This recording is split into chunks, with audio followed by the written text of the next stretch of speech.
সময় বলে এসেছি, যেটা রাজনৈতিক একজন কর্মী আরেকজনের কর্মীর সাথে মহব্বতটা থাকতে হবে 70 গুণ বেশি, চেয়ে বেশি। এই জন্যই আমরা সবাই রাজনীতি করি। কিন্তু আজকে দুঃখের সাথে হয়, আজকে আমাদের শ্রদ্ধেয় বড় ভাই মহানগর বিএনপির সদস্য সচিব জনাব আবু আলী ইউসুফ খান টিপু ভাইয়ের উপর হত্যার উদ্দেশ্যে যে ন্যাক্কারজনক হামলা হয়েছে, তার প্রতিবাদের ভাষাটা যে ভাষায় দেওয়া হলো সেটা কিন্তু আমরা দিতে পারি আমার। এর কারণ হয়েছে, এর কারণ আমাদের মহব্বতের যে সম্পর্কটা, এটা এখন বলে বিশ্বাস করতে আমার। কারণ টিপু ভাই এমন একজন রাজনৈতিক ব্যক্তিত্ব, যেখানেই যখন যার প্রয়োজন হয়েছে, যখনই কোনো অন্যায় হয়েছে, সর্বাগ্রে সে প্রতিবাদ করেছে বন্ধুরা আমার। সেটা হোক আওয়ামী লীগ, ফ্যাসিবাদী সরকারের দোসর যেই হোক, দলের ভিতরে থাকলেও তার বিরুদ্ধে প্রতিবাদ করেছে বন্ধুরা আমার। কিন্তু আমাদের হাত পা বেঁধে দিয়েছে আমাদের দলের চেয়ারপারসন, ভারপ্রাপ্ত চেয়ারম্যান জনাব তারেক রহমান। বাংলাদেশের রাজনীতিতে যে ভয়াবহ অবস্থা বিরাজমান, সেই লক্ষ্যে বিএনপিকে নিশ্চুপ বানিয়ে দেওয়া হয়েছে। কোন অন্যায় কর্মকাণ্ড থেকে বিরত থাকার কথা বলা হয়েছে। ভাই ভাই বা দলের মধ্যে যাতে কোনো সমস্যা সৃষ্টি না হয়, সেজন্য কঠোরভাবে নির্দেশ দেওয়া হয়েছে।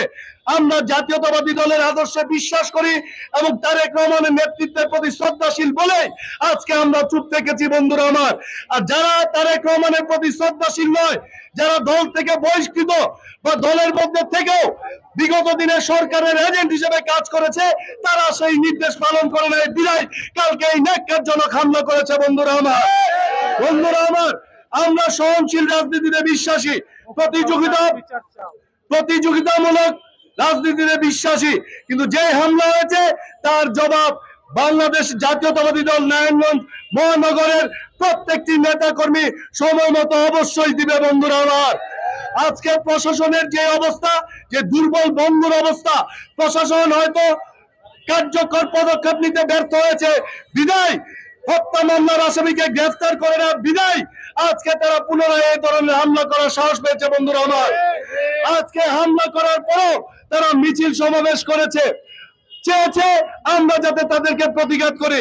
কিন্তু আমরা দলের আদর্শের নেতা জনাব তারেক রহমানের নির্দেশের অপেক্ষায় রয়েছি বন্ধুরা আমার। যদি সাংগঠনিক ব্যবস্থা না হয় এবং আইনগত ব্যবস্থা না নেওয়া হয়, আমাদের মহানগরের বিপ্লবী আহ্বায়ক একটি সময় নির্ধারণ করে দিবে আমরা বিশ্বাস করি।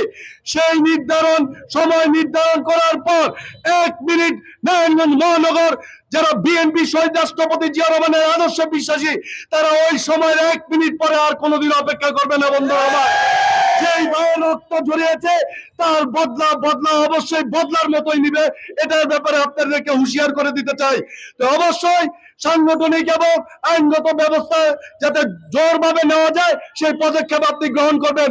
আর সবাইকে বলছি, আজকে টিপু ভাইয়ের উপরে হামলা হলে যদি আপনারা নিশ্চুপ থাকেন এবং আপনারা আপনার দায়িত্ব অবহেলা করেন, কারণ অনেকের দেখেছি যে টিপু ভাই হামলা হওয়ার পরও অনেক নেতা কর্মী, এটা দুঃখের সাথে বলছি, অনেকে দেখেছি নির্বিঘ্নে চা খাচ্ছেন, সুন্দর সুন্দর কথা বলছেন, স্বাভাবিক আচরণ করছেন। এটা দুঃখজনক বিষয়।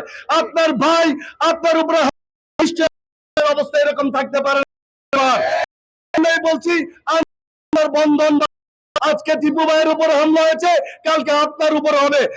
যদি তাহলে মনে রাখবে দায়িত্বের উপর এসব বর্তা হবে বন্ধুরা আমার। আর বিশেষ কিছু বলতে চাই না। মহানগরের আহ্বায়ক নির্দিষ্ট সময় বাংলাদেশ